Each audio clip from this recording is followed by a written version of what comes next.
আসসালামু আলাইকুম এভরিওয়ান, কেমন আছেন আপনারা? আশা করি সবাই অনেক বেশি ভালো আছেন, বাট আমি খুব একটা ভালো নেই। কারণ দীর্ঘদিন যাবৎ আমার বাইকটা বেশ কিছু প্রবলেম দেখা দিয়েছে, কিন্তু সময়ের অভাবে আমি দেখাইতে পারতেছিলাম না। তো আজকে অনেক দিন পর একটু ফ্রি হলাম, সেজন্য চিন্তা করলাম যে গাড়িটাকে দেখাই নিয়ে আসি কী কী প্রবলেম।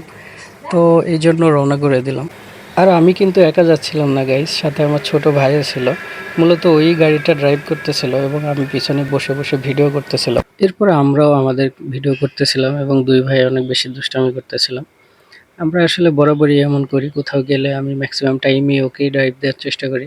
কারণ ব্যাক সিটে বসে আসলে রাইডটা উপভোগ করতে আমি বেশি এনজয় করি।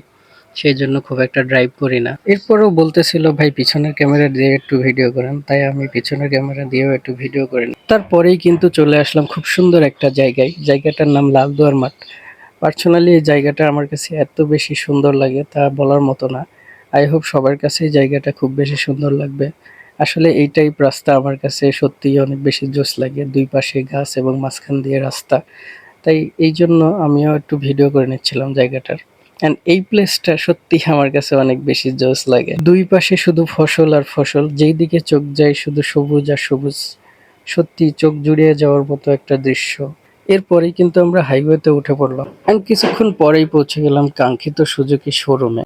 আর শোরুমে ঢুকে দেখি অনেকগুলো বাইক সার্ভিসিং এর জন্য আসছে। এগুলো দেখে তো আমার মাথায় পুরাই খারাপ। তারপর আমি চলে যাই ম্যানেজারের কাছে, আর ম্যানেজার আমার বড় একটা লিস্ট ধরে দেয়। লিস্ট দেখে তো আমার মাথা পুরাই খারাপ ভাই।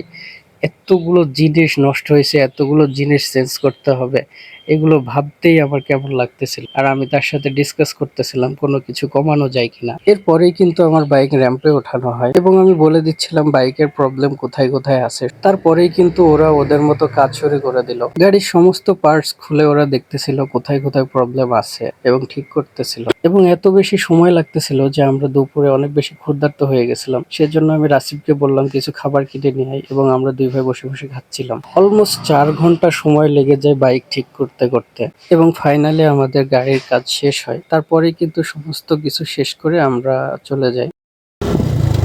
গাইস, মাত্র গাড়ি ঠিক করে নিয়ে আসলাম, 8,000 টাকার একটা বিল ধরাই দিছে গাইস। মানে মাথা পুরাই নষ্ট হয়ে গেছে। ঠিক আছে, এক্সেসরিজের এত পরিমাণ দাম, মানে বলার কোনো ভাষা নাই।